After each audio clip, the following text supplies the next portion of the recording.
সত্যি তোমরা আল্লাহর বান্দা, ইবাদত গুজার বান্দা যদি হও, সত্যি যদি তোমরা আল্লাহর ইবাদতকারী হইয়া থাকো, সাবধান, হারাম খায়ো না।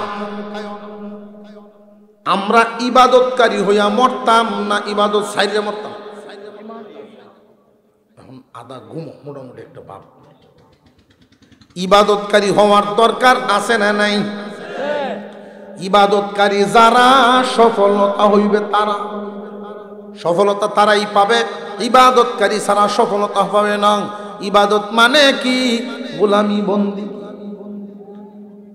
আল্লাহ পাক রব্বুল আলামিন বলেন, আমার দেওয়া নিয়ামত, আমার দেওয়া রিজিক থেকে পবিত্রগুলো খাইবা। এই পবিত্র রিজিক তোমার ভিতরে ঢুকার কারণে যেই রক্ত মাংস তৈরি হবে, তোমার যে ইচ্ছা শক্তিটা, ওই ইচ্ছা শক্তিটার মধ্যে ভালোর দিকে বেশি তোমাকে টানবে, খারাপের দিকে কম টানবে যদি পবিত্র হয়। আর যদি বান্দা তুমি ইমানদের মতোই অপবিত্র খাবার খাও, সুদ পবিত্র না নাফাক? 5-7 জনে কইছে, আর বাকিরার কাছে মনে হয় এই জমিনে যত জঘন্য লাইন আছে ইনকাম করার, যত জঘন্য লাইন, যত লাইনে ইনকাম করা যায়, সব চাইতে বেশি ইনকাম হচ্ছে সাকিতপুর ও নওগাঁয়ের উদ্যোগে আয়োজিত 49তম বার্ষিক ওয়াজ মাহফিল। আজকের এই ওয়াজ মাহফিলের শ্রদ্ধাভাজন সভাপতি হযরত উলামায়ে কেরাম, সর্বস্তরের সুধী সমাজ, আল্লাহ পাকের দরবারে শুকরিয়া আদায় করি, যিনি একান্ত দয়া করে, মেহেরবানি করে এই এলাকায় বসবাস করনেওয়ালা বহু মানুষ থেকে বাছাই করে কোরআনের মজলিসে আমাদেরকে কবুল করেছেন। সকলেই বলি আলহামদুলিল্লাহ। কোরআনুল করিমের মজলিস, হাদিসের মজলিস, আল্লাহর রসুলের আলোচনার মজলিস, দুনিয়ার যত জায়গায় হয় ওই জায়গাগুলো এমনই আলোকিত হয়, এমন বাতির মতো জ্বলে। আমরা যখন আসমানের দিকে তাকাই, আসমানে তারকারাজি দেখতে পাই, আকাশে তারা দেখতে পাই। অনুরূপভাবে ফেরেশতারা যখন আকাশে উড়াউড়ি করে, জমিনের দিকে তাকায়, ওই দ্বীনি মাহফিলগুলো তারকার মতো দেখতে পায়। আর একটু জোরে কোন সুবহানাল্লাহ। আল্লাহ পাক রব্বুল আলামিন আরো ঘোষণা করেন, ওই সমস্ত মাহফিলে যারা শামিল হয় কোরআন হাদিসের আলোচনা শোনার জন্য, ওই মানুষগুলো এই মাহফিলে নাজিল হওয়ার, মাহফিলে শামিল হওয়ার সাথে সাথে পিছনের সগীরা গুনাহ মাফ করে দেওয়া। এবং এখানে যারা আসছে, বসছে এবং একে অপরকে ডাকাডাকি করে আনছে, এখানে যারা আছেন, কেউ আছেন নিজে নিজে আসছেন, কেউ আছে এমন আরেকজনের ডাইকে আপনাদের আনছে, ও একসাথে যাই। আল্লাহর রসুলের হাদিস, যারা কোরআনের মজলিসে আইসা বসেন, একে অপরকে ডাকাডাকি করে আনেন, হাদিসে কুদসিতে আল্লাহর ঘোষণা হলো, ওই সমস্ত মানুষদেরকে মহব্বত করা, ভালোবাসা আল্লাহর উপর ওয়াজিব হয়ে যায়। রাত 12টা ছো অবস্থা, ঠান্ডা বাতাসও আছে,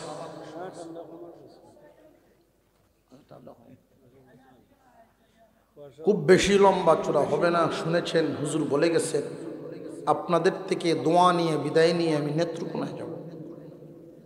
আমি যেখানে পড়াশোনা করেছি, আমাদের সদরের বড় মাদ্রাসা, তো ওইখানে আগামীকালকে বার্ষিক মাহফিল, বাদ মাগরিব থেকে আমার আলোচনা।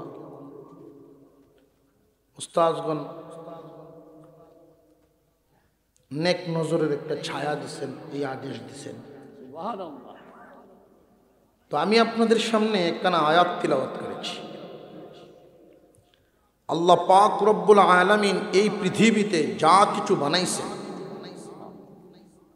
সমস্ত মাখলুকগুলোকে সৃষ্টি করছেন কে? আল্লাহ। আল্লাহ, এতে কোনো সন্দেহ নাই। এবং প্রত্যেকটা মাখলুক, বিশেষ করে যেগুলো প্রাণী, প্রাণ আছে যেগুলো, প্রত্যেকটা প্রাণকে আল্লাহ রিজিক দিয়ে খাওয়ায়া লালন পালন করে জিন্দা রাখতেছেন।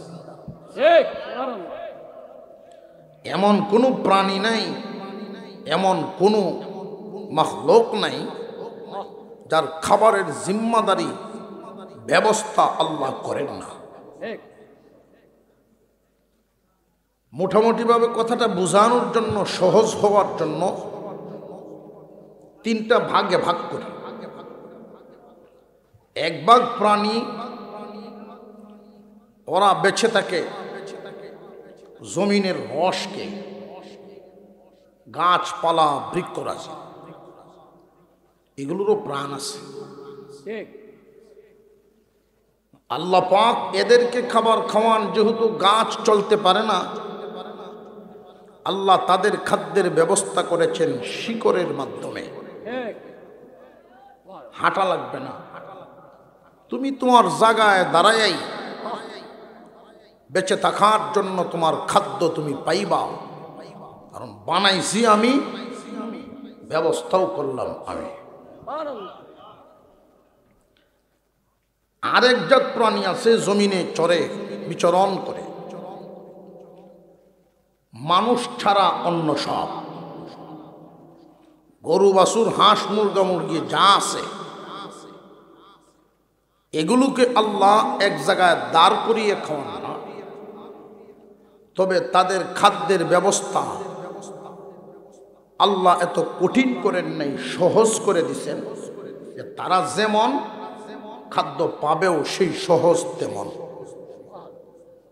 গরুর ব্যবসা নাই, চাকরি নাই, গৃহস্থী নাই, কঠিন না। গরুর খাদ্যের ব্যবস্থা আল্লাহ রাখছেন। মালিকের ঘর থেকে বের হও, মাঠে গিয়ে দেখো তোমার খাদ্যের ব্যবস্থা আমি রাখছি, পেট ভরে খেয়ে, পেট ভরে সন্ধ্যাবেলায় তোমার মালিকের ঘরে চলে আসবে। এই খাদ্যের ব্যবস্থা আল্লাহ রাখছেন, রাখছেন, খাওয়াইতেছে। মানব জাতি যেহেতু আকলওয়ালা, বুদ্ধিওয়ালা, ব্যবসা বাণিজ্য করতে পারবে, উপার্জন করতে পারবে, এই যোগ্যতা আল্লাহ মানুষকে দিছে যে তুমি একটু খেটে খুটে খাও, নড়ে চড়ে খাও, তবে দুনিয়ার উপরে থেকে দুনিয়াদারি করবা, দুনিয়া যেন তোমার উপরে না ওঠে। একটা পেট ভরার মতো খাদ্য সংগ্রহ করতে গিয়ে দুনিয়া কামানোর জন্য পাগল হওয়া লাগে না। মাথা গুছার জন্য একটু ঘরের ব্যবস্থা করতে গিয়ে হাজার হাজার কোটি টাকার মালিক হওয়া লাগে না। ফরজ পরিমাণ বা শরীর ঢাকার জন্য ইজ্জত হেফাজতের কাপড় চুপড় মিলাইতে গিয়ে সুদখুর হওয়া লাগে না। এই পৃথিবীতে অনেক প্রাণী এমন আছেন বিশাল দেহের অধিকারী, আল্লাহ এদেরকেও খাওয়াননি না? খাওয়ান না? মুসলমান ইমানদার ভাইয়েরা আমার, সুলাইমান আলাইহিস সালামের জামানার একটা ঘটনা, ছোট্ট একটা কথা। আল্লাহর পয়গম্বর সুলাইমান আলাইহিস সালাম তামাম পৃথিবীর রাজত্ব করেছেন, শুধু মানুষের উপরে নয়, মাখলুকের উপরে। আল্লাহ রাব্বুল আলামিন এই নিয়ামত দান করেছিলেন। মহান আল্লাহর দয়ায় সমস্ত মাখলুকের ভাষা উনি বুঝতেন। সুবহানাল্লাহ। সুলাইমান আলাইহিস সালাম কি এক দেশের রাজা ছিলেন না তামাম দুনিয়ার বাদশা? বাদশাহী পেয়ে তিনি দরখাস্ত জানালেন, প্রভু গো, সমস্ত মাখলুককে তুমি খাওয়াও, জন্ম থেকে মরণ পর্যন্ত তো সকল রিজিক তুমি মিলায়া দাও, আমারে অনুমতি দাও। যদি আমাকে অনুমতি দাও, আমার মনে চায় এক বেলা সকল মাখলুককে খানা খাওয়াইতাম, এক বেলা খানা খাওয়াইতাম, আমার মনে চায়। কিন্তু তোমার সাহায্য ছাড়া, অনুমতি ছাড়া তো আর হবে না।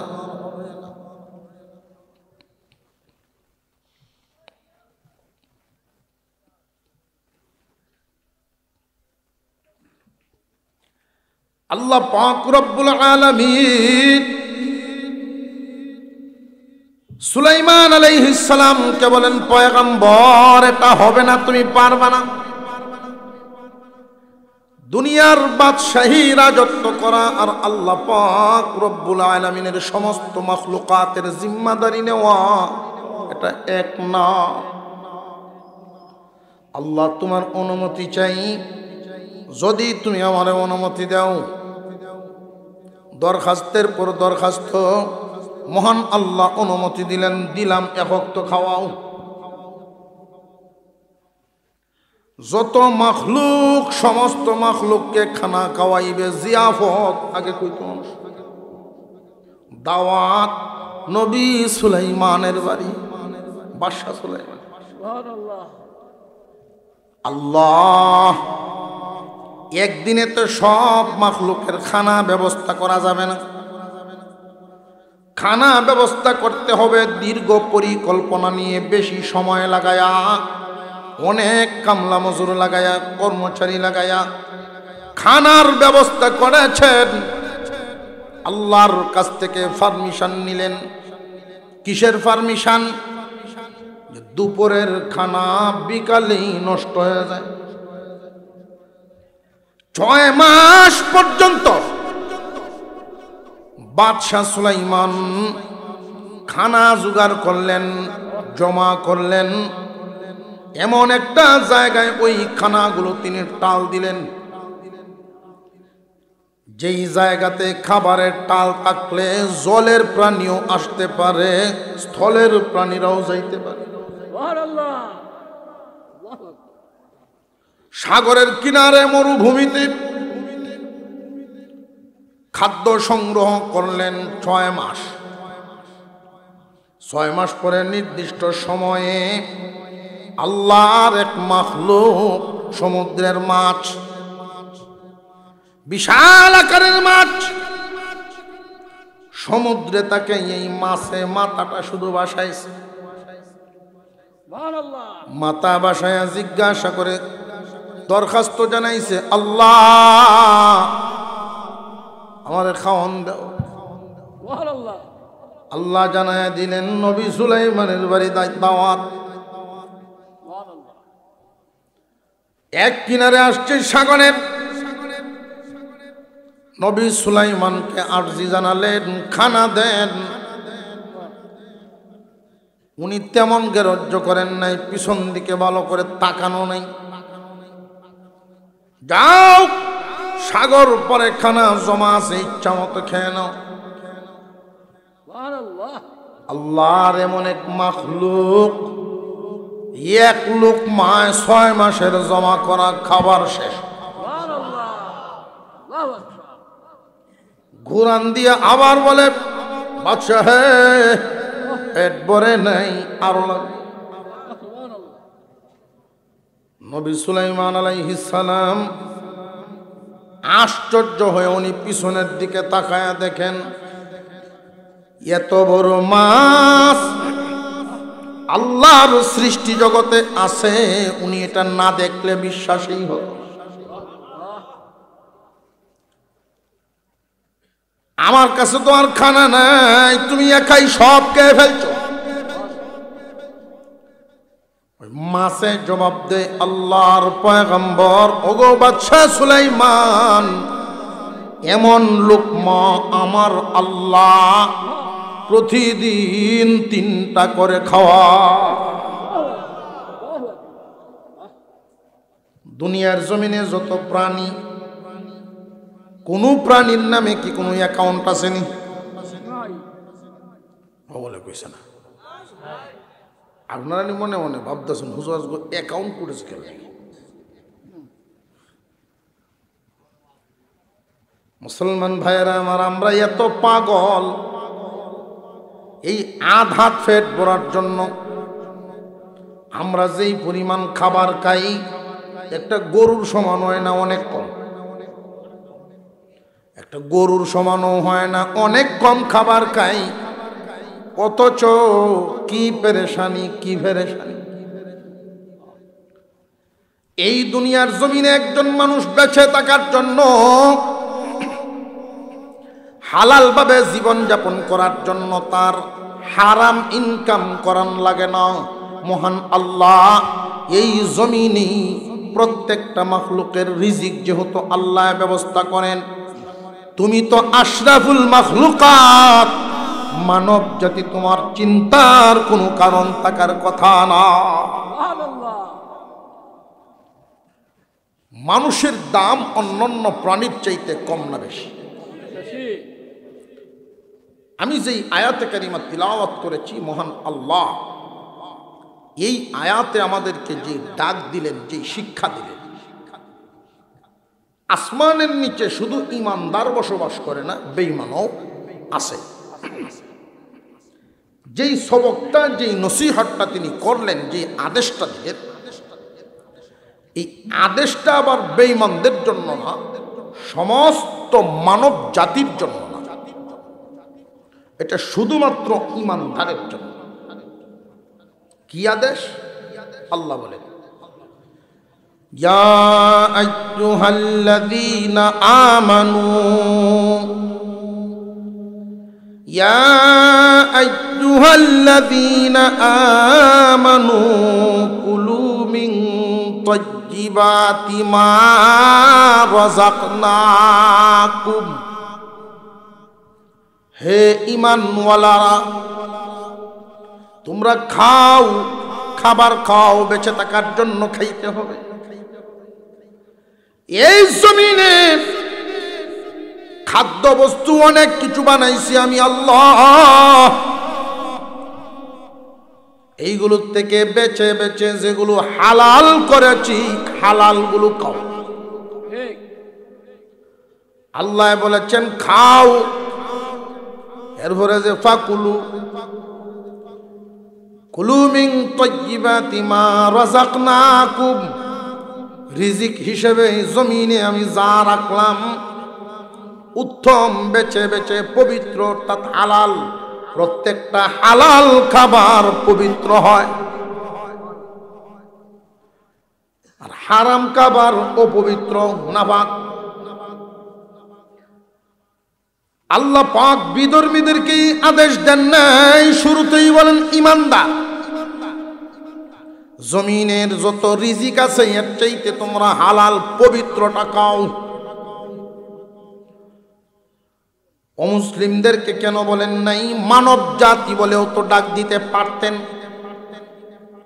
ইমানদারদেরকে বলার কারণ হলো এইখানে একটা বিরাট তত্ত্ব লুকায়িত। আমাদের এই বডিটা আল্লাহ বানাইছেন মাটি দিয়া, আগুন, পানি, মাটি, বাতাস, এই পদার্থগুলো দিয়ে বানাইছেন। আমাদের বডি বানাইছেন জমিন থেকে, এই জন্য এই বডির ভরণ পোষণ, খাওয়া দাওয়া যা কিছু লাগবে সব কিছুই আল্লাহ জমিন থেকেই ব্যবস্থা করেন।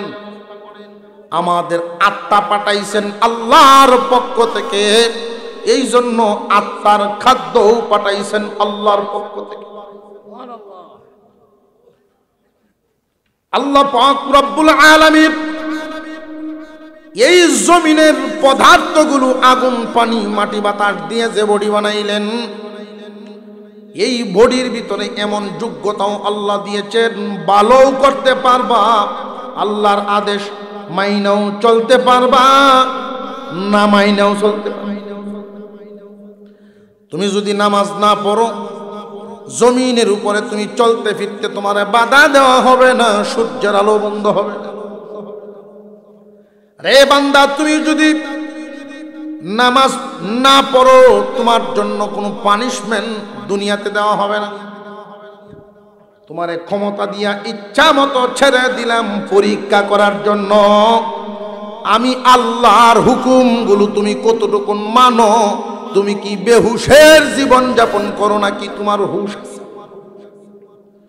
যদি তোমার হুশ থাকে, সামনে পাইলেই খাইবা না,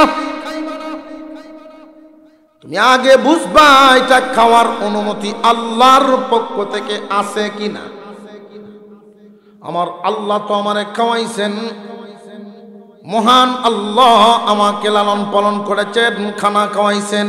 যেই দিন আমরা মার গর্ভে ঢুকলাম, মার গর্ভে আমরা আসলাম, বাবা খুশি, মা খুশি, আত্মীয় স্বজন সবাই খুশি, কিন্তু আমি আপনি মার গর্ভে কি খাবো, কেমনে থাকবো, এই চিন্তা করছেন কে? আল্লাহ একমাত্র ব্যবস্থা করে দিয়েছেন, মার নাবি, আমার আপনার নাবির সংযোগ লাগায়া খাদ্য ঢুকাইছে। যেই আল্লাহ মার গর্ভে পালতে পারছেন ব্যবসা ছাড়া, যেই আল্লাহ মার গর্ভে আমি আপনাকে কানা খাওয়াইছেন পরিশ্রম ছাড়া, পেরেশানি ছাড়া, সেই আল্লাহ জমিন, বিশাল দুনিয়ার এই জমিনে খাওয়ানোর ক্ষমতা আছে না? না। আল্লাহ বলেন জমিনের পবিত্রগুলো অর্থাৎ হালালগুলো তোমরা খাও। কাফেরদেরকে বলেন নাই, শুধু ইমানদারদেরকে এই কথা বলেছেন। কারণ কি জানেননি?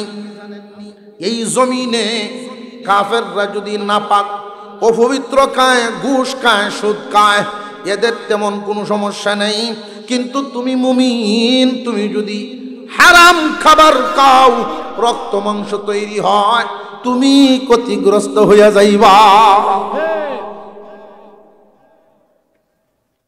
কুকুর, শুকুর, এই জাতীয় প্রাণীরা পচা গান্দা খাবার খাইলে আরো মোটা তাজা হয়।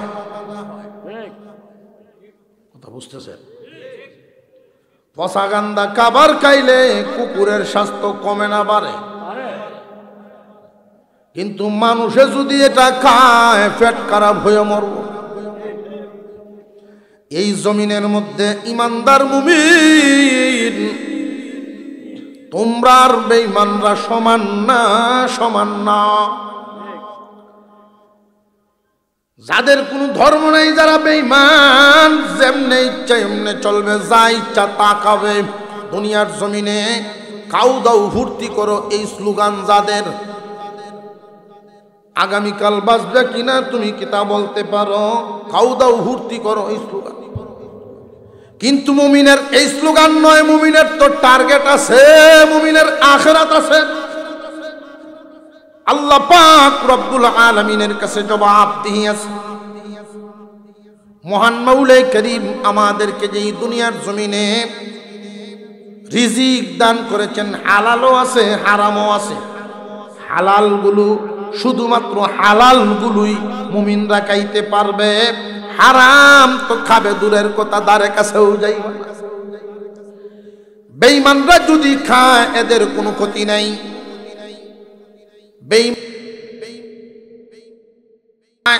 এদের কোনো ক্ষতি নাই। কিন্তু তুমি মুমিন খাইলে ক্ষতি হবে। কি ক্ষতি হবে তুমি জানো নি? আয়াতের শেষাংশে ইঙ্গিত দিয়া দেন, ইয়া আইয়ুহাল্লাযীনা আমানু কুলু মিন তাইয়্যিবাতি মা রাযাকনাকুম ওয়াশকুরু লিল্লাহ ইন কুনতুম ইয়্যাহু তা'বুদুন। যদি সত্যি তোমরা আল্লাহর বান্দা হইয়া থাকো, ইনকামের চিন্তা করে, লেনদেন করে সুদ।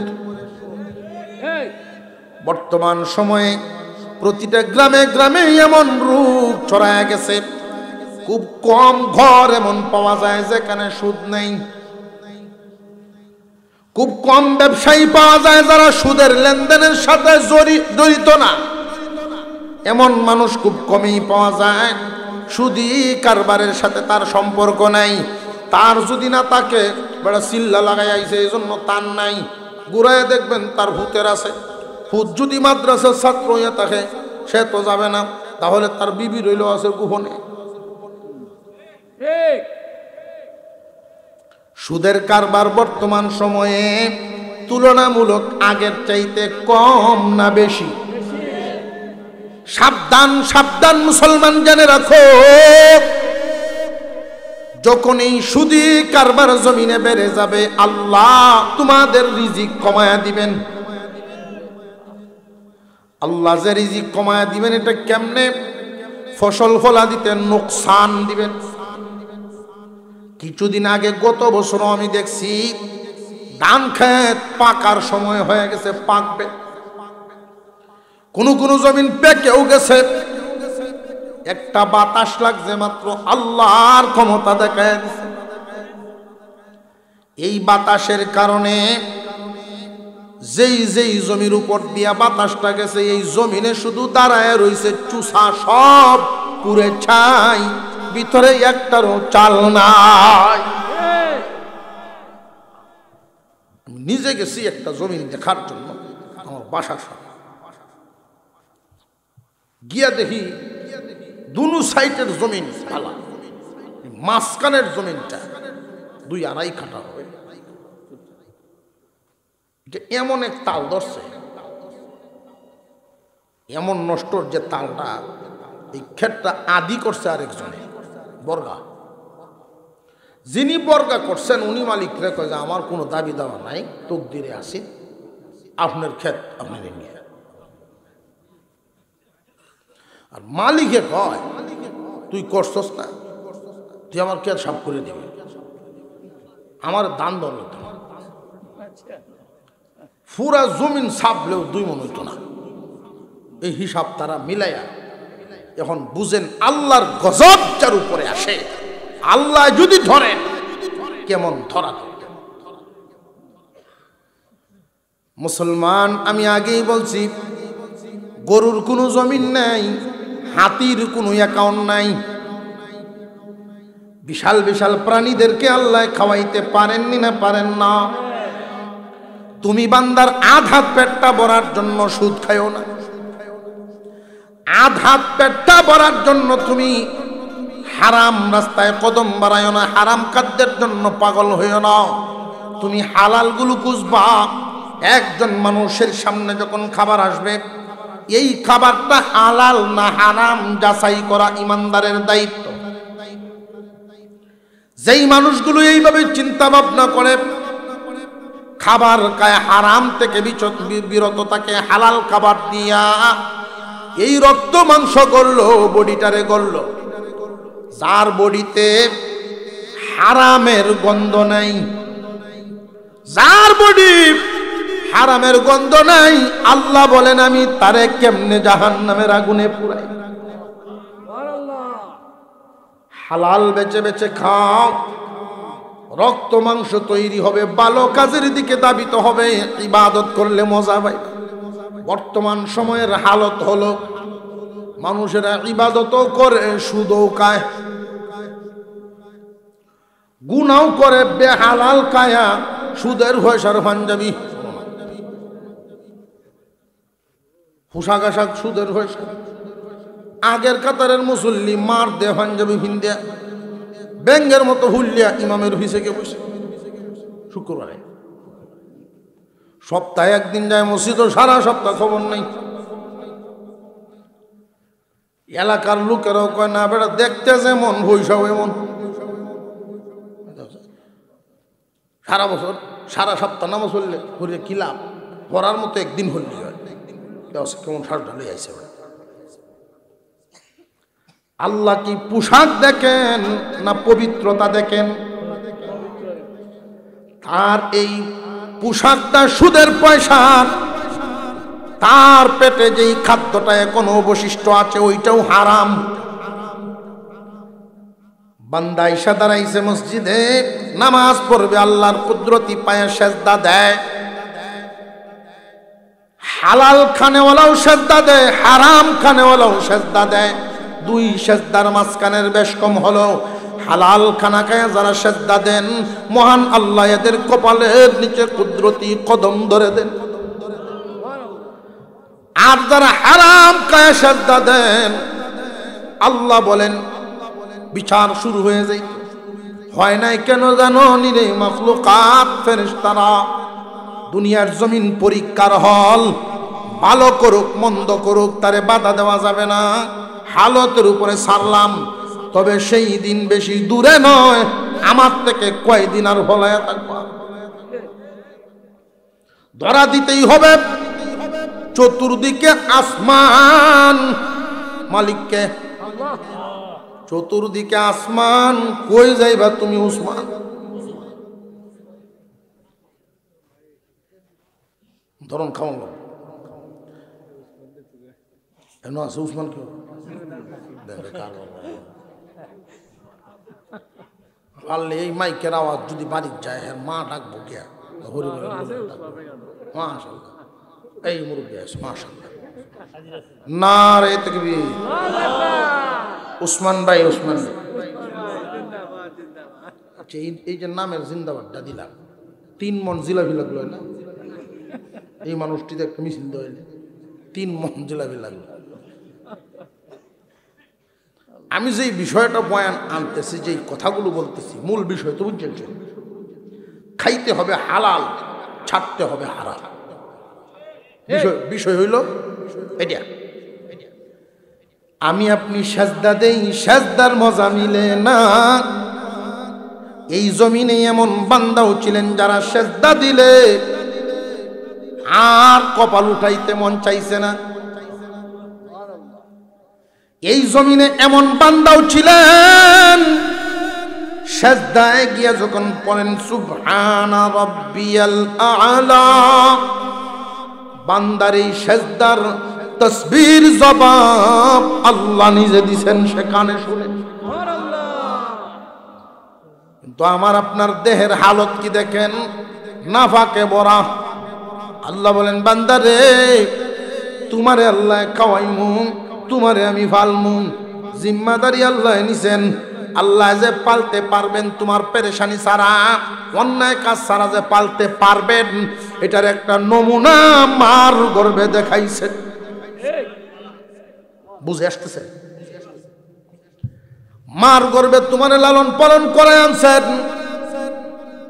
মার গর্ভে ফালছেন। কেমনে ফালছেন দেখছি না, গুড়া আসেন। বুঝলাম গুড়া আসেন, এরপরে যে দুনিয়াতে আনলাম, দেখো তোমারে আমি কি দেই নাই বান্দা, তোমার যখন যা লাগে সময় আসার আগে আমি আল্লাহ হাজির করে দিছি। বাচ্চা দুনিয়াতে আগে আসে না, বাচ্চার খাবার মার বুকে আসে, খাবার আগে। এই বাচ্চা দুধ পান করতে করতে যখন দুধ ছাড়ায় দিবে, দুনিয়ার খাবারের দিকে মায়াল হবে, নরম নরম খাদ্য খাবে, শাক সবজি একটু একটু খাইব, ছোট ছোট দাঁত হইলে ভালো হয়, দাঁত হইলে ভালো। আল্লাহ রব্বুল আলামিন কচি কচি দাঁত দিছেন, মাছও কামড় দেওয়ার আগেই দাঁত আমি দিয়ে দিছি। এই শিশু যখন আর একটু বড় হয়, এই দাঁতে চলতো না, খাওয়ান লাগে বেশি, বাপসা চাই কুরবানি দেয়, 8 দিত কামড় দিব, বেল লাগিয়ে পড়বো। এই দাঁত ফালায়া ফাউন্ডেশন দিয়া গভীর ফাউন্ডেশন দিয়া দাঁত দিছেন, এবার খাও আর আল্লাহর শুকরিয়া আদায় করো। আল্লাহ বলেন, ইয়া আইয়ুহাল্লাযীনা আমানু কুলু মিন তাইয়্যিবাতি মা রাযাকনাকুম ওয়াশকুরু লিল্লাহি ইন কুনতুম ইয়্যাহু তা'বুদুন। রে দুনিয়ার বান্দা বান্দি, আমি যা দিলাম এখান থেকে পবিত্র রিজিকগুলো তোমরা খাও। আমার দেওয়া রিজিক থেকে উত্তম উত্তম পবিত্রটা খাইবা। খায়া আমি আল্লাহর শুকরিয়া আদায় করি। ওয়াশকুরু লিল্লাহি, শুকরিয়া আদায় কার? আল্লাহর শুকরিয়া কেন লাগিন আদায় করতাম? যেই রিজিক তো দিছেন আল্লাহ। লাউ যে আমরা খাই কে দিছেন? আল্লাহ। কেউ যদি মনে মনে কয় কান্দ হইরে আনছি দিরাইত টেহা দিয়েছি 200, আল্লাহ কেমনে দিল? আমি এনে দিলাম। আল্লাহ যদি না দিতেন দিরাইও তুমি লাউ ভাইলাই না। পান্দা তুমি লক্ষ্য করে দেখো, আল্লাহর দেয়া নিয়ামত লাউ বেশি জমিনের মধ্যে তোমার দাদি বা তোমার মা একটা কুপছে, বিসি কুফার সাথে সাথে আল্লাহর পক্ষ থেকে ফেরেশতা নাজিল হয়েছে। আরো জোরে কোন সুবহানাল্লাহ। ফেরেশতার কাজ হলো ওইখানে তালাবি দাও, মেহনত শুরু করো। বান্দা শুধু বিসি কুপে তুই আইছিনি, আর ঘরে কি আর কাম নাই? তুমি বান্দা শুধু একটা উসিলা গাইলে গেছে জমিনে, উসিলা দাঁড় করায় গেছে। এরপরে আমি আমার ফেরেশতা খাদিম দিয়া সকাল বিকাল বিকাল সকাল সকাল বিকাল বিকাল সকাল ফেরেশতা দিয়া কাম করাই। এইভাবে আমি 2 পাতার নাল দিয়া উঠাইলাম। আস্তে আস্তে একটু লাউয়ের ডুগা বড়, লাউয়ের ফাটাও খাইলা, ডুগাও খাইলা, এরপরে লাউ। আল্লাহ পাক রব্বুল আলামিন ফেরেশতার খেদমত চালান কতক্ষণ? এই বিসির থেকে খেদমত হইতে হইতে লাউ ফাতা ডুগা, এরপরে লাউ লাউ নিয়ে রান্না বান্না করে। তুমি যে রিজিক নিয়ে খানা খাইতে বসলা, এই লাউ খাইয়া যখন পেটে ঢুকাইলা, এর আগ পর্যন্ত ফেরেশতার খেদমত হইছে। এই জন্য আল্লাহ বলেন, বান্দারে আমি জমিনে যা রিজিক দিলাম এর থেকে উত্তমগুলো দেখে দেখে খাও, এবং আমি আল্লাহর শুকরিয়া আদায় করো।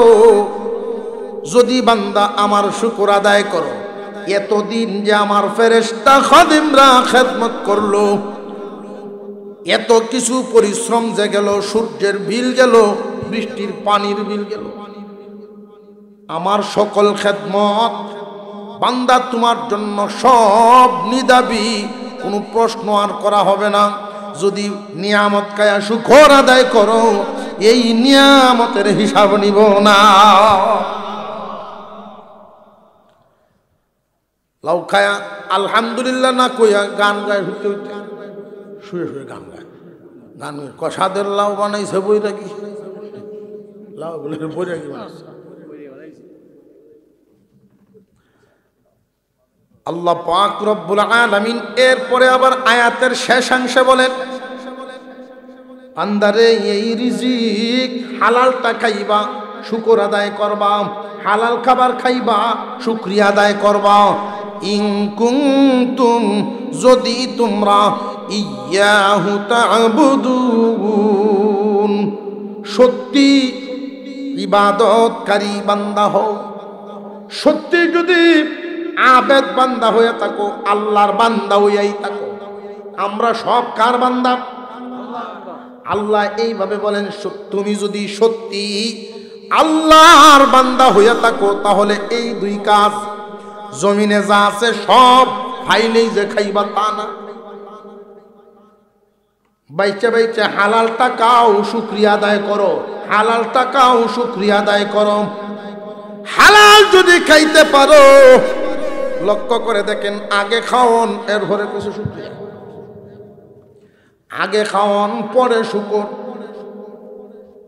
যেই বান্দায় হালাল খাইব সেই শুকরিয়া আদায় করতে পারবো,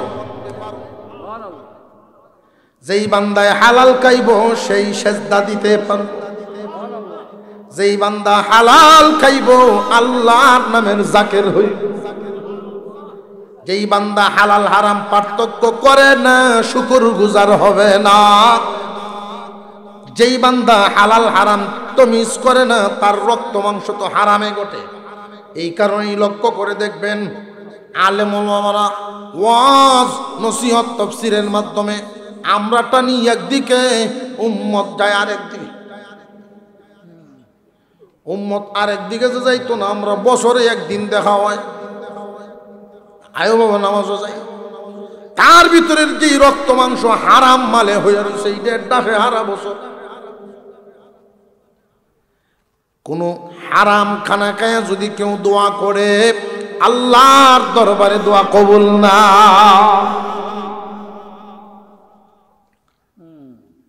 হালাল খাবারের একটা আসর, হালাল খানার যে আসর। দেওবন্দ মাদ্রাসা নাম শুনছেন তো? খেলা খেলা শুনছেন? দেখি লড়া মিল লাগে না, কি কষ্ট দিতেছে ভাই সাহেব। বইয়া থাকতে থাকতে আসলে সুন্দরের থেকে বইছে, পরিশ্রমের তো একটা ব্যাপার আছে। আমরা এই ফাঁক ফুকর না রাখতে জমিয়ে বই থাকতাম ভালো আছে। আরেক ভাই বইছে আডু কার হরিয়া, আচ্ছা কোনটাতে এইভাবে ওনার কোন ফেস লাগে পরে গত তারিখে কইসলাম মনে আছে বোধ হয়, হাঁটু দাঁড় করিয়ে বসা নিষেধ, হাদিসে নিষেধ। সামনের দিকে হাঁটু দাঁড় করিয়ে বসা নিষেধ। কেন নিষেধ এটা আগে বুঝতাম না, এখন বুঝছি। 2 হাঁটু দাঁড় করিয়ে বসলে লঙ্গি খুব সাবধান, 2 হাতটা খুব শক্ত করে রাখলে, হাতটা ছুটলে সারে সর্বনাশ। এই জন্য আল্লাহ রসুল বলেন এবার বই হই না, বসা না তো বসে না। ফিসে যারা বসছেন আপনারা মিশে নাই, নাম রাখবো একটা তারা আইন নারে তাকবীর। আরো কিছুক্ষণ চলতো, আমি এতক্ষণ ঘুমাইছি, আপনার টের পাইছেন না, আমি কিন্তু ঘুমো আসলাম। ওয়াজও হয়েছে, ঘুমো হয়েছে, সুবহানাল্লাহ। এমন হয়, প্রায় সময় এমন হয়। আল্লাহ আকবার। হালাল রিজিকের যে একটা আসর, আব্দুল্লাহ শাজি, শাজি আব্দুল্লাহ যুবকের নাম, বাড়ি দেওবন্দের খুব কাছে, গরিব। তার পেশা হলো হাওরে ঘাস কাটে, বস্তাত বইরে এই ঘাস বাজারে নিয়ে বিক্রি করে। শৌখিন গরু লালন পালন করুইয়া, গাভী লালন পালন করুইয়া, কিরকম কিছু শৌখিন মানুষ আছে, ব্যবসায়ী মহাজন, একটা গাভী হলে দুধ পান করার জন্য এই গাভীর লাগে তো আর আরো ঘাস কাটার যেত না, বাজার তো কিনে লায়। আরো অনেক লোক যুবকরা এই পেশা করে। শাজি আব্দুল্লাহর হালত, অর্থনৈতিক অবস্থা হইল এই ঘাস বিক্রি করে প্রতিদিন 8 আনা। কয় আনা আসেনি? 8 আনা দেশ আগে আছে। 8 আনা পয়সা দেখছেন তো? ছোট বাচ্চার কাছে গপ করলে কোন জগতের আলোচনা করে বুঝাত। তবে 8 আনার দাম ছিল। 8 আনার ঘাস বিক্রি করে 4 আনা সংসারের পিছনে খরচ করতেন, আর বাকি 4 আনা 2 আনা সাথে সাথে দান করে দিতেন। এই লোকটা ব্যাককল না?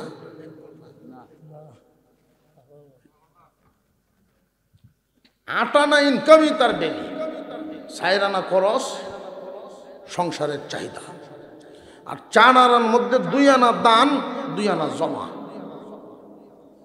এই জমাটা কেন? 2 আনা জমাইতে জমাইতে জমাইতে জমাইতে যখন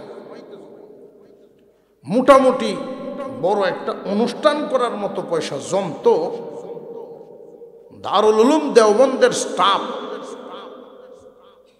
আলেম ওলামা তাদেরকে দাওয়াত দিয়ে তার বাড়ি খাওয়াইতেন। তার বাড়ি ঘরের অবস্থা হইল বৃষ্টি আইলে উড়ানো হরবার আগে বিছনা তুলে দেয়। বাউন্ডারির উন্নতি নাই, বাতাস আইলেই হলে সাফরা দেখা। এই লোক যদি আটানা খামায়া সাইরানা করস করে সাইরানা জমাইতো তার দুনিয়ার পরিবর্তন হইল। কিন্তু তার হিসাবটা হইল 2 আনা ইয়েতিম বিধবা মিসকিনদের মধ্যে দান করে দেন সাথে সাথে। কারণ তার চিন্তা, তার হিসাবটা হলো আমি যেই ঘাস কাটলাম এই ঘাস আমি বুনি নেই, বৃষ্টির পানি সূর্যের আলোতে সম্পূর্ণ আল্লাহর দেওয়া,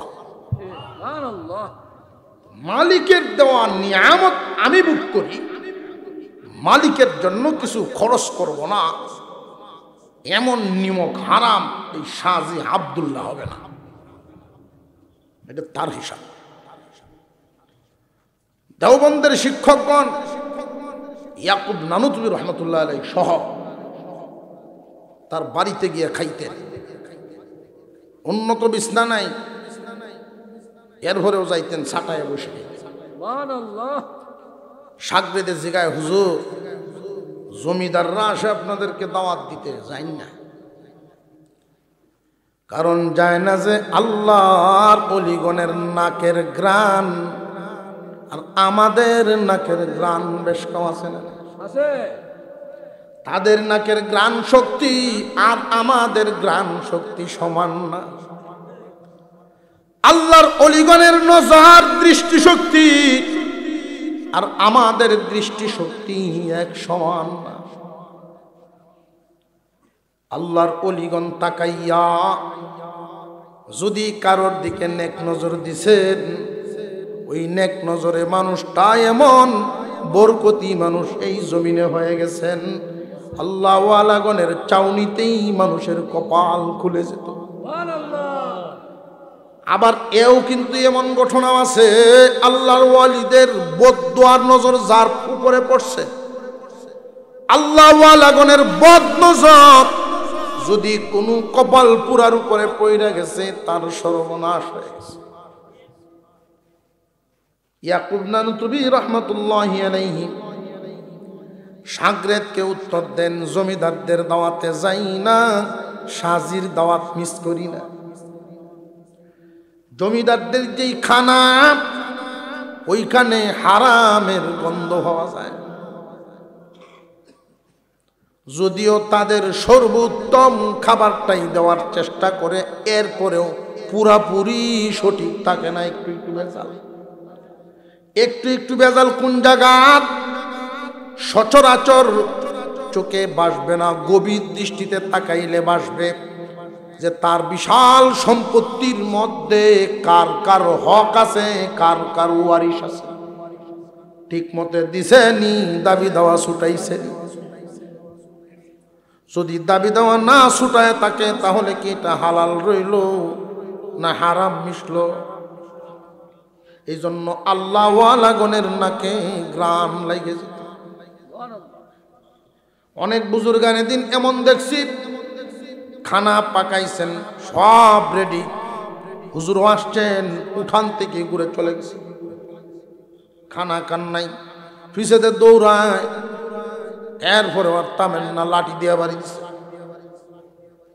যে আগে পবিত্র, এরপরে আল্লাহ ওয়ালার দরজা।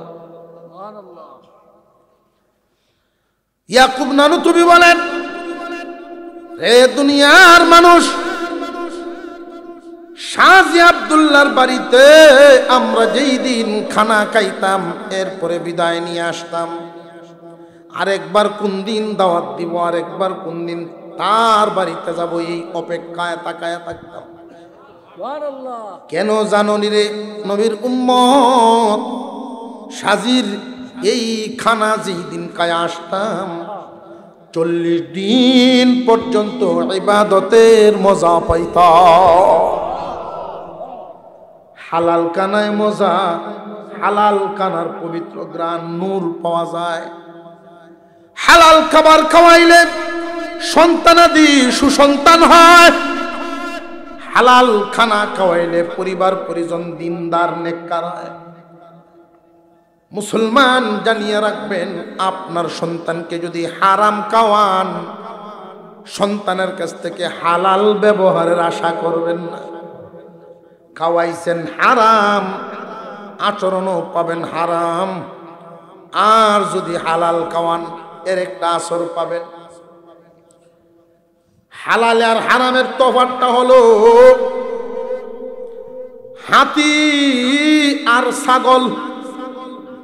হাতি যদি জবাই করা হয় 50 টাকা কেজি দেওয়া বস্তু খেলা নিবেন, আসদিন নিবেন, এত সস্তা এর হরু নিবেন কেন? নিবেন না যে হাতি তো হালাল না। হালাল মালের পাহাড় আর হারাম মালের পাহাড় দুটোটা কি সমান না বেশ কম? হালাল মাল সামান্য মাত্র কুড়ে গোড়, 2 বেলা 2 মুঠো ভাত আর সামান্য কাপড় চোপড় দিয়ে জুরাতালির জীবন তার পার করা শুরু হয়ে গেল। এটা পূরণ হইলে ওইটা বাকি থাকে, ওইটা পূরণ হইলে আর একটা বাকি, আর একটা অভাব সামনে আইসা দাঁড়ায় যায়। এমন একটা জীবন যাপন কিন্তু হালাল পবিত্র। পক্ষান্তরে পাহাড় পরিমাণ সম্পদ, অট্টালিকার অভাব নেই, দামি বিছানা, দামি সোফার সেট, ফার্নিচার দিয়া রঙিন বাড়িঘর, সব হারাম, টাকা হারাম মিশ্রিত। হালাল হারাম পার্থক্য নাই, সব ডাইল খিচুড়ি। হালালও আছে হারামও আছে মিলাই। এবার আপনারাই বলেন কোনটা উত্তম কোনটা অধম? হারামটা বালা না হালালটা? এই হালালটা যদি এইভাবে আপনি রাখতে পারেন, বিল্ডিং এর স্বপ্ন আপনার দেখা লাগে না, বিল্ডিং এর চিন্তা আপনার করা লাগবে না। আপনি শুধু আপনার কাটাটা ঠিক রাখেন, আপনার নীতিটা ঠিক রাখেন।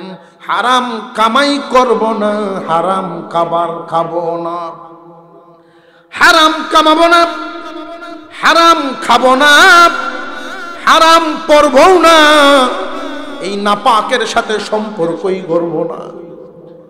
আপনার ঘরে যদি একটা চৌকিতেও ঘুমান, হালাল পয়সার কিনা, মনে বড় বল হবে। কম দামা কাপড় পরিধান করেন, মোটা সুতার কাপড়, কিন্তু হালাল পয়সা, গাম জড়ানোর পয়সা দিয়া কিনা, মনে বল থাকবে। 1 পদ বা 2 পদ দিয়া খানা খাইলেন, 20 পদ করে খানা খাইলেও পেট আধাত ভরব। 2 পদ দিয়া খাইলেও আধাতেই ভরব। বেশ কম শুধু এক জায়গায় এই নাফরমান জিব্বা। তবে যদি দিনদার হয়ে যায় চিন্তা ভাবনা, হারাম খাওয়া মুসলমান হারাম কায়া আরাম পাবে না, হালাল কায়া মজা পাবে। এই 2 জাত দিয়েই পেট ভরে খানা খেয়ে বান্দা যখন ঘুমাবে, মনের প্রশান্তি নিয়া গভীর ঘুমে আচ্ছন্ন হবে, শান্তির ঘুম দিবে। স্ত্রী সন্তান নিয়ে নিশ্চিন্তে ঘুমাইতে পারে, চিন্তার কোনো কারণ নেই। যদি গো কোনো কারণে মহান আল্লাহ হায়াত শেষ হয়ে গেলে আমাকে আপনাকে আজরাইল পাঠায়া, নোটিশ পাঠায়া দিয়ে নিয়ে যাবেন, চিন্তা নাই, পেরেশানি নাই। যেই চৌকির উপরে শুইলাম হালাল পয়সার, যেই বিছানার মধ্যে শুইলাম হালাল পয়সা, যেই কাপড়গুলো গায়ে জড়ানো, গাম জড়ানোর পয়সা, যেই খাবারটা পেটে নিয়ে ঘুমাইছি, ওই খাবারটাও কম দামা হইলেও হালাল পয়সার খাবার খায় ঘুমাইছি। নিশ্চিন্ত মনে ঘুমাইবে। যদি মারা যাই ভয়ের কারণ নাই, ভয়ের কোনো কারণ নাই। মনের চিন্তা ভাবনা দূর করে মন বড় করে ঘুমাইব। পক্ষান্তরে ওই মানুষটা একজন মুসলমান হারামের মধ্যে আছে, সুদ খান, সুদখুর একটা নিকৃষ্ট মানুষ। সুদখুর যারা, এর চেয়ে পচা দুর্গন্ধ মানুষ হতে পারে না। কেন জানেননি আমি এত নিকৃষ্ট নজরের কেন বলতেছি? এরা সুদকুরের স্তর আছে, সুদকুরের স্তর। এক বর্ণনায় আল্লাহর নবী বলেন ৭০টা, আর এক বর্ণনায় আল্লাহর পয়গম্বর বলেন ৯৯টা। সাকিবপুর নোয়াগাঁওয়ের মানুষ খুব মনোযোগের সাথে যে কয়েকজন আছেন মনোযোগ দিয়ে শুনবেন। প্রয়োজনে না খেয়ে মরে যাও তবু হারাম সুদ খাও না। না খেয়ে মরে যাও তবু এই সুদ খাইতে যাইবা না। আল্লাহর পয়গম্বর সুদের বর্ণনা দিতে গিয়ে যেই স্তরগুলো বর্ণনা করেছেন এর সর্বনিম্নটা বলছি আর সর্বোচ্চটাও জানায় দিতেছি। বাকি আপনাদের বিবেকের কাঠ করে দাঁড় করিয়ে বিচার করবেন আপনি কোথায় আছেন। আপনার প্রতিবেশী পাড়ার একজন লোক সুদখোর, সে কোথায়? আল্লাহর পয়গম্বর জানিয়ে দিয়েছেন যেই মানুষটা সুদ খায়, সুদের কারবার করে, লেনদেন করে, সুদের সাক্ষী হয়, এক দলে সুদ খাইব আর এক দলে সুদ দিব, এক দলে সুদের সাক্ষী হইব আর এক দল সুদের কারবারটা লেখালেখি করব। আল্লাহর রাসূল বলেন এই ৪ দলের পরিণতি সর্বনিম্ন স্তর আপন মায়ের সাথে জিনা করার চেয়েও নিকৃষ্ট। জবান খুলে বলেন নাউযুবিল্লাহ। এই জন্য বলি না খেয়ে মরে জানা ফরমান। উপবাস থাকতে থাকতে 10 দিনেও খাবার যদি না মিলে গাছের পাতা চিবাবি তবু মার সাথে জিনার চাইতে নিকৃষ্টতার কাতারে গিয়ে দাঁড়াবি না। সর্বোচ্চ স্তর হলো আল্লাহ এবং রাসূলের বিরুদ্ধে যুদ্ধ করা। মুসলমানের ঘরে জন্ম নিয়ে এই দুনিয়ার উন্নত মোহ মায়ায় অন্ধ হইয়া সুদখোরের কাতারে যে তুমি নাম লেখায়া দিলা রে ভাই, তুমি তো পেট পালার জন্য সুদ খাও না, বুঝি এটা। কারণ আগেই বলেছি রিজিক দেওয়ার মালিককে। একজন মানুষের পেটটা ভরার জন্য সুদ খাওয়া লাগে না, আব্রু ঘোরার জন্য সুদ খাওয়া লাগে না। একজন মানুষের ক্ষুধা নিবারণের জন্য, পেট ভরে খাওয়ার জন্য সুদ খাওয়া লাগে না। সুদ খায় তো তারা টিন ঘর পাল্টায়া বিল্ডিং বানাইতে চায় যারা। সুদ তো তারা খায়, সুদের কারবারটা ওই মানুষগুলো করে দুনিয়ার জমিনে বড় হওয়ার চিন্তা সকাল সকাল করে, অল্প সময়ে বেশি বড় হইতে চায়। ওই মানুষগুলো আল্লাহ এবং রাসূলের বিরুদ্ধে যুদ্ধ ঘোষণা করেন। প্রত্যেকের জবান দিয়ে উচ্চারণ করেন নাউযুবিল্লাহ।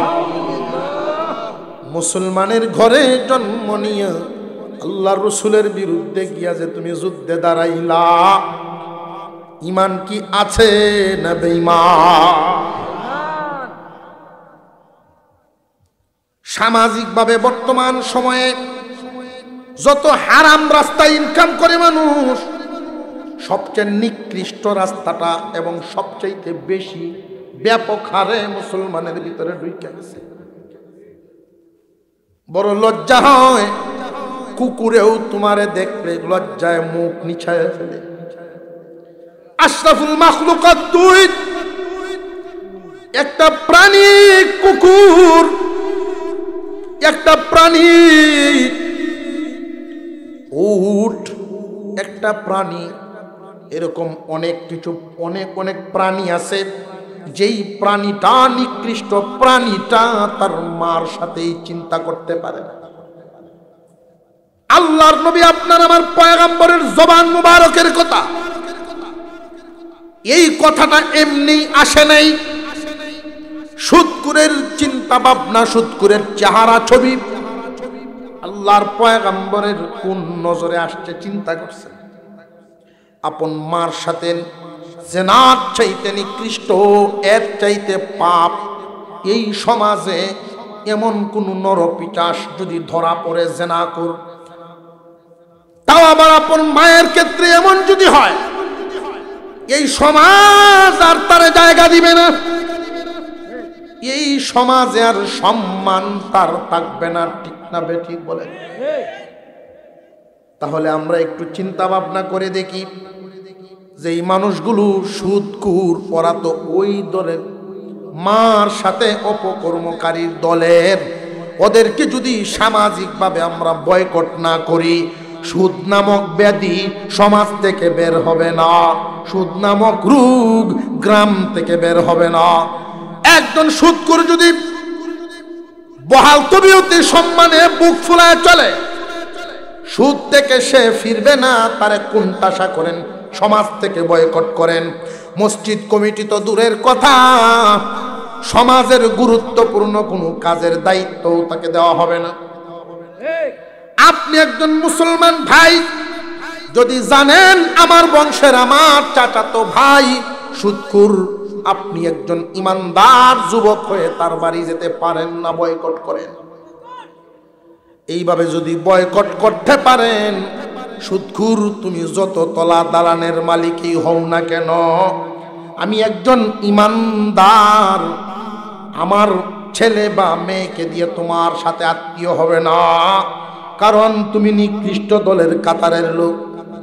তোমার বাড়ির কোনো অনুষ্ঠানে আমি যেতে পারি না, তুমি নিকৃষ্ট একটা মানুষ, মার সাথে অপকর্মকারীর দলের লোক। আল্লাহর নবী বলেছেন এর চেয়ে বরং নিকৃষ্ট এই মানুষটাকে সমাজ থেকে বাদ করা হয়, সমাজ থেকে আলাদা করে দেওয়া হয়, এক করে করা হয়।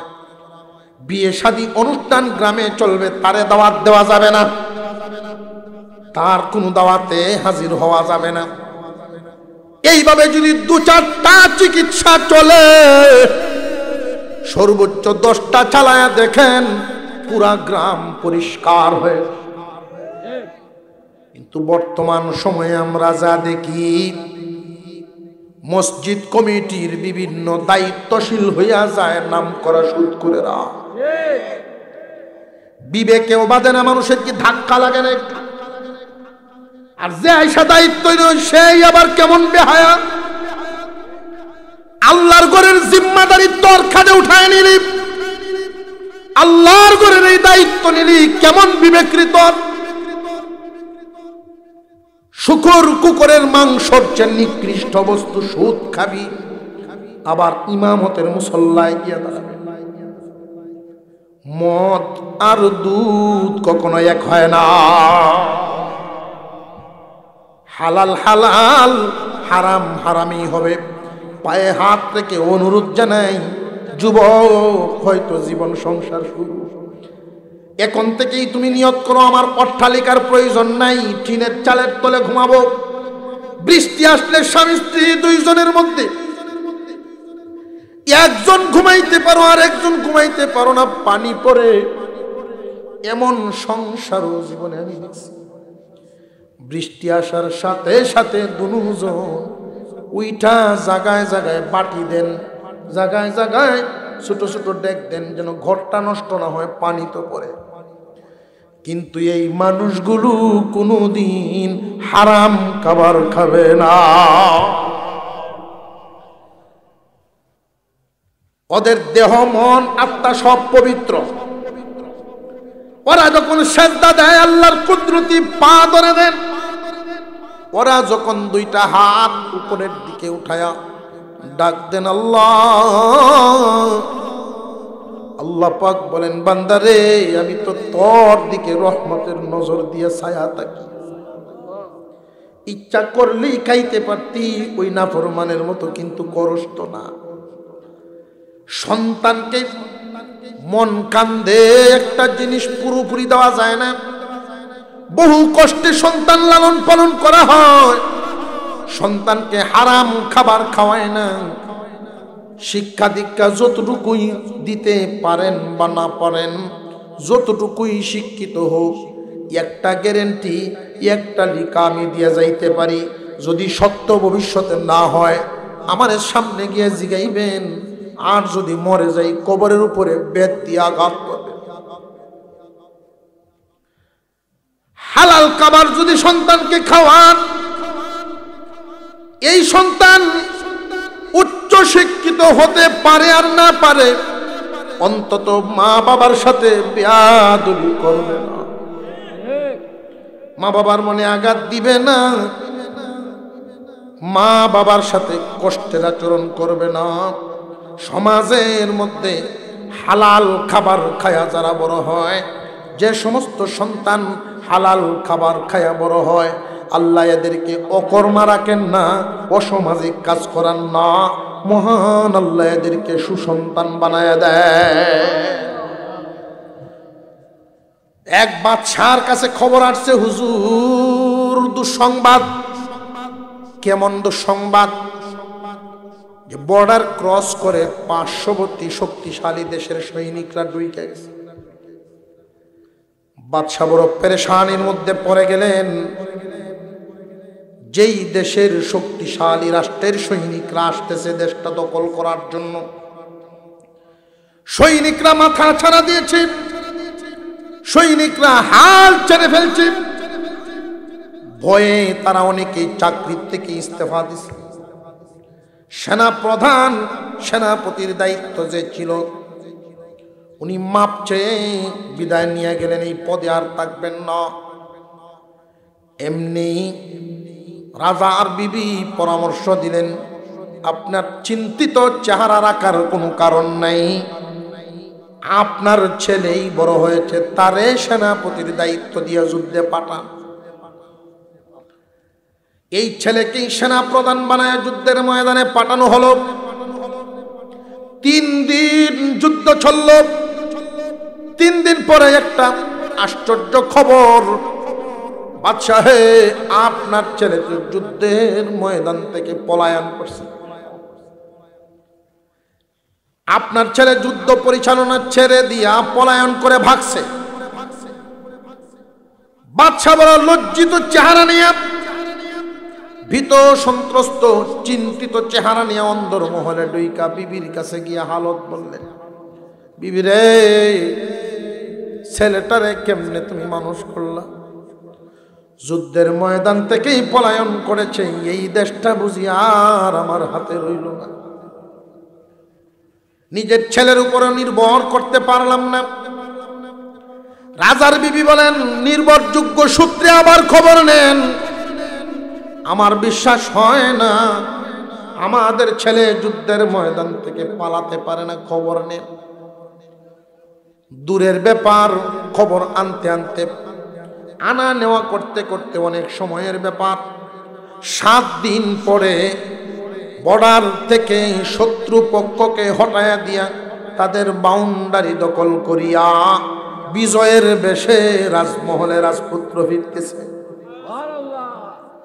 সেনা প্রধানের দায়িত্ব পালন করেছে বীরের মতো।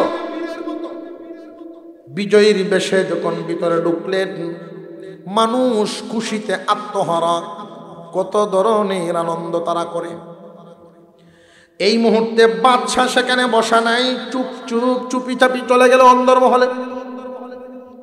রে বিবি, সংবাদ পাইছনি? সুসংবাদ, রাজ্য তো শত্রুমুক্ত হয়েছে, আমাদের বিজয় হয়েছে। তবে সব মানুষ খুশি নিয়ে ব্যস্ত, আর আমি একটা চিন্তা নিয়ে ব্যস্ত। কি চিন্তা? আমি বাবা আর তুমি সেই ছেলের মা। আমি ঠিকই বিশ্বাস করেছি, হতাশ হয়েছি ছেলে যুদ্ধের ময়দান থেকে যে পলায়ন করলো, কিন্তু তুমি কেন বিশ্বাস করো না? এই কারণটা কি?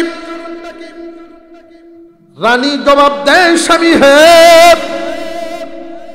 আপনি যদি বলতেন আমার ছেলে যুদ্ধের ময়দানে শহীদ হয়ে গেছে, শাহাদাত বরণ করেছে, আমি বিশ্বাস করে নিতাম। শহীদ হতেই পারে, কিন্তু আপনি যেই কথাটা বলেছেন পলায়ন করেছে, যুদ্ধের ময়দান থেকে পীর দেখিয়ে পলায়ন করা এটা কাপুরুষের কাজ, এটা মুমিন বীর মুজাহিদের কাজ না, কাপুরুষের কাজ। আমার এই সন্তান কাপুরুষের পরিচয় দিতে পারে না। যে তুমি এত শক্তি বল নিয়ে কেমনে বলো? স্বামী হে, আমি এই সন্তানটাকে আমার এই 2 হাত দিয়ে পালছি, এই সন্তান অবুঝ অবস্থায় যতবার আমার হাতে খাবার খাইছে, আমার জানা মতে আমি কোনোদিন তার মুখে হারাম কোনো খাদ্য আমি জীবনে উঠায়া দেই। হালাল খাদ্যের আসর হবে হালাল রক্ত মাংস, হালাল রক্ত মাংসের আচরণ হবে হালাল আসর। হালালের আসর বীর হয় আর হারামে কাপুরুষ বানায়। পাহাড় পরিমাণ হারাম সম্পদ কামাইয়া সুদ খায়া তুমি তৈয়া যাইবা বাড়ি ঘর, এইগুলো জঙ্গলে পরিণত হবে। এই মানুষগুলো পাহাড় পরিমাণ সম্পদ তৈয়া গেলেও অভাবী আবার হবে। হালাল খাবার খাওয়া সন্তান করে থয়ে যাও, এই সন্তানগুলো মানুষের মতো মানুষ হবে, কর্মঠ হবে, সমাজে প্রতিষ্ঠিত হবে। তুমি মারা গেলে এরা তোমার কবরের পাশে যায় আল্লাহর কাছে দোয়া করবে। যারা হালাল খাবার খাওয়ায় সন্তানগুলো মানুষ করে, এদের দ্বারায় নতুন মাত্রা যোগ করে উত্তম রক্তের একটা সিঁড়ি চালু হয়। হারাম যেন না ঢুকে, কথাটা মনে রাখবেন। ইনশা মনে থাকবনি। যদি উপাস তখন লাগে উপাস 3 দিন, উপাস থাকতে রাজি তবু হারাম খাইতে রাজি, মনে থাকবো তো ইনশাল্লাহ। হালাল খাইলে, হালাল পবিত্র খাবার কম খাবেন প্রয়োজনে, হয়তো শরীরের শক্তি কমবে তো ইমানের শক্তি বাড়বে। আর হারামে আপনি মোটামুটি জলহস্তির মতো হবে না, স্বাস্থ্য জলহস্তি। আর ইমান ব্যাঙ্গের লাভ দেখলে হুকুরো হবে, ইমানের সাহস। সাহাবাই কেরাম খাইতেন একটা খেজুর খায়া সারা দিন, এমন ইতিহাস আছে না? সাহাবাই কেরাম 3 দিনে একবার রুটি খাইতে পারতেন, গরিবী জিন্দিগি। কিন্তু এরপরেও যুদ্ধের ময়দানে তারা বীরের যে সর্বোচ্চ পরিচয়টা তারা দিচ্ছে, এটা শারীরিক শক্তি না, এটা হলো ইমানি শক্তি। হালালে শক্তি বাড়ায় ইমানের, আর হারামে শক্তি বাড়ায় দেয় নফসের। যেই নফসে তোমাকে হারামের দিকে দাবিতে করবে, আর হালালে তোমার ইমানের শক্তি বাড়ায়া আল্লাহর হুকুম মানার দিকে দাবিতে করবে। আল্লাহ বলেন, তোমরা খাও জমিনের ওই খাদ্য যেটা পবিত্র, অর্থাৎ হালাল। হালাল খানা যদি খাও, শুকরিয়া আদায় করবা, শুকরগুজার হইবা। সত্যি যদি তুমি আল্লাহর বান্দা হয়ে থাকো, এমনই করো। আল্লাহ আমাদেরকে আমলের তৌফিক দেন, বলুন আমিন। আর হুজুরে বলেন আমিন। আমরা তো হুজুর ঘুমাইছে দেখছেন। আত্তাহিয়াতুর সূরাতে বসেন, আরো হয়তো আলোচক আছেন।